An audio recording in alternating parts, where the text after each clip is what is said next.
Hello friends, ধূমকেতু তৃতীয় এপিসোডে আপনাদের আবারও স্বাগতম। সাহারা মরুভূমি।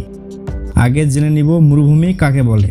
মরুভূমি হলো এমন একটি ভূমি অঞ্চল যেখানে বার্ষিক বৃষ্টিপাত অত্যন্ত কম, সাধারণত 250 মিলিমিটারের কম, এবং তাতে উদ্ভিদ জীবনের পরিমাণও খুব সীমিত। এই ধরনের অঞ্চলে পানি স্বল্পতার কারণে কৃষিকাজ, বনজ উদ্ভিদ এবং প্রাণীর বসবাস স্বাভাবিক অঞ্চলের চাইতে খুবই কম, আর এই ধরনের অঞ্চলকে সাধারণত মরুভূমি বলা হয়। এখন আসি সাহারা মরুভূমির বিষয়ে। সাহারা মরুভূমি হলো বিশ্বের সবচেয়ে বড় উষ্ণ মরুভূমি এবং এটি আফ্রিকা মহাদেশের উত্তর অঞ্চলে অবস্থিত। এটি প্রায় 9.2 মিলিয়ন বর্গ কিলোমিটার জুড়ে বিস্তৃত, যা মার্কিন যুক্তরাষ্ট্রের প্রায় সমান। বিজ্ঞানীদের মতে সাহারা মরুভূমি মানুষের জন্মেরও বহু বছর আগে সৃষ্টি হয়েছে। সাহারা মরুভূমিতে কেবলমাত্র কিছু শক্তিশালী উদ্ভিদ, প্রাণী এবং মানুষের মধ্যে কিছু উপজাতি আছে যারা বহু বছর ধরে এই সাহারা মরুভূমিতে বসবাস করে আসছে। সাহারা মরুভূমির সৃষ্টি প্রায় 7,000 থেকে 8,000 বছর আগে সাহারা মরুভূমির পরিচয় ছিল টেথিস সাগর, আর সেই সাগর পাড়ের বিশাল ভূমি অঞ্চল ছিল যেখানে গাছপালা, নদীনালা এবং অনেক বন্যপ্রাণী ছিল। আপনাদের মনে প্রশ্ন জাগতে পারে, সাগর কেমনে মরুভূমি হতে পারে? হ্যাঁ বন্ধুরা, আজকে আমরা এটা জেনে নিব একটি সবুজ বনাঞ্চল এবং সাগর শুকিয়ে কিভাবে মরুভূমিতে রূপান্তর নিল, আর এই মরুভূমির আচরণ, প্রাণী, উদ্ভিদ এবং মানুষের জীবনযাপন কিভাবে চলে। প্রায় 7 মিলিয়ন বছর আগে আফ্রিকা ও ইউরেশিয়া মহাদেশের দুটি টেকটনিক প্লেটের সংঘর্ষের কারণে টেথিস সাগর শুকিয়ে যায়।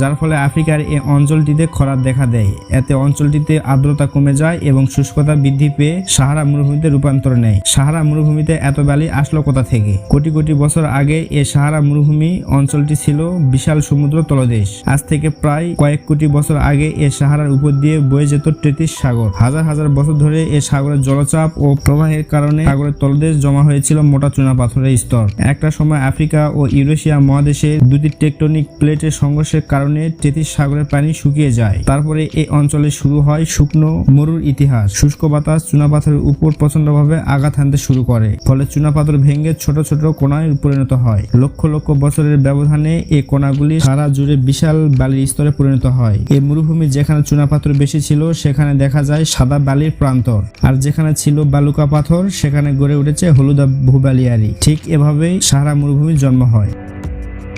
সাহারা মরুভূমিতে সূর্য ওঠার পর এখানকার তাপমাত্রা 55 ডিগ্রি সেলসিয়াস পার হয়ে যায়, আর রাত নামতেই এখানে বালি এতটা ঠান্ডা হয় যা জমে যাওয়ার উপক্রম। সাধারণ এবং স্বাভাবিক স্থানের তুলনায় এই সাহারা মরুভূমিতে তেমন গাছ বা উদ্ভিদ জন্মাতে পারে না। তারপরেও এই মরুভূমিতে কিছু গাছ বা উদ্ভিদ জন্ম নেয়, যেমন খেজুর গাছ। গাছটি ছায়া ও খাদ্য সরবরাহ করে থাকে। অ্যাকসিয়া গাছ, এই গাছের শাখা ছড়ানো এবং পাতা ছোট। এটি মাটি বা বালুর আর্দ্রতা ধরে রাখতে সাহায্য করে।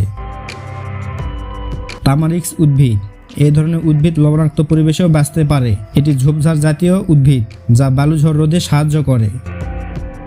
ক্যাকটাস, এদের কাণ্ডে পানি সংরক্ষণের ক্ষমতা থাকে। সাহেল গাছ, এটি ঘাস জাতীয় উদ্ভিদ। স্বল্প সময়ের জন্য বৃষ্টির পর জন্মে এবং দ্রুত শুকিয়ে যায়। এ ধরনের উদ্ভিদ ও গাছ কঠিন পরিবেশেও বেঁচে থাকতে সক্ষম। মরুভূমিতে বসবাসকারী জীবজন্তু, মরুভূমিতে বসবাস করে উট, ফেনেক শিয়াল, dorcas gazelle, African wild cat, sand viper,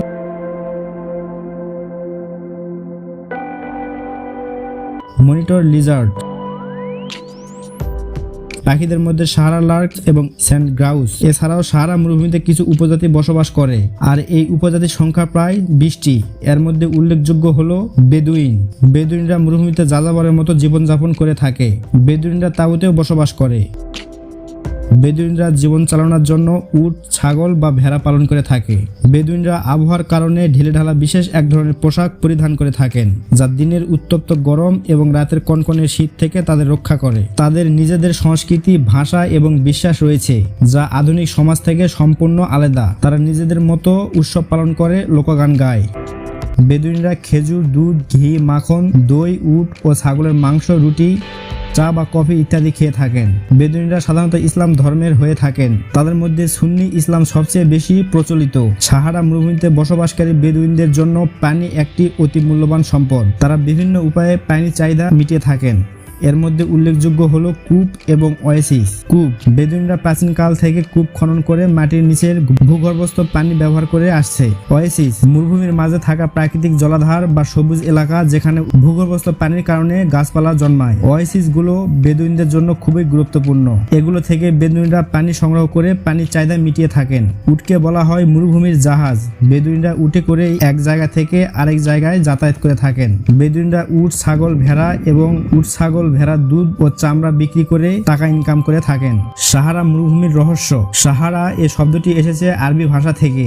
এই সাহারা মরুভূমিতে হারিয়ে গেছে বা ধ্বংস হয়ে গেছে অনেক শহর। সালটি 1965 সালের 3রা জুন। নাসার জেমিনি 5 মিশনের সময় মহাকাশচারী জেমস ম্যাক ডেভিস 8 ওয়ার্ড 8 সাহারার উপর দিয়ে উড়ে যাওয়ার সময় একটি অদ্ভুত গঠন দেখতে পায়, যা দেখতে ছিল মানুষের চোখের মতো এবং মাঝে ছিল চোখের মণি। এই রহস্যময় গঠনটি ছিল এত বিশাল যে তা শুধু মহাকাশ থেকেই দেখা সম্ভব। পরে এর নাম দেওয়া হয়েছিল আই অফ সাহারা। প্রথমে বিজ্ঞানীরা ভেবেছিল যে এটা উল্কাপিণ্ডের আঘাতে তৈরি হতে পারে, কিন্তু গবেষণায় তার কোনো প্রমাণ মেলেনি। তারপর অনেক ধারণা করে ভাবা হয় এটি একটি প্রাচীন সভ্যতার কোনো সৃষ্টি।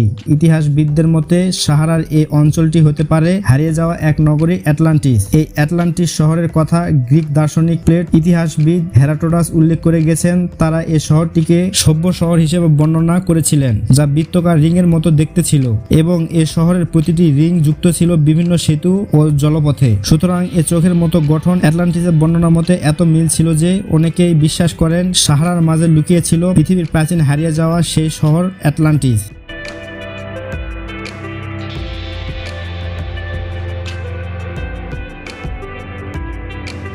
এতক্ষণ ধূমকেতুর সঙ্গে থেকে ভিডিওটি দেখার জন্য ধন্যবাদ। এরকম নিত্য নতুন রহস্যময় ভিডিও দেখতে এবং অজানা কিছু জানতে ধূমকেতু চ্যানেলটিতে সাবস্ক্রাইব করে পাশে থাকবেন।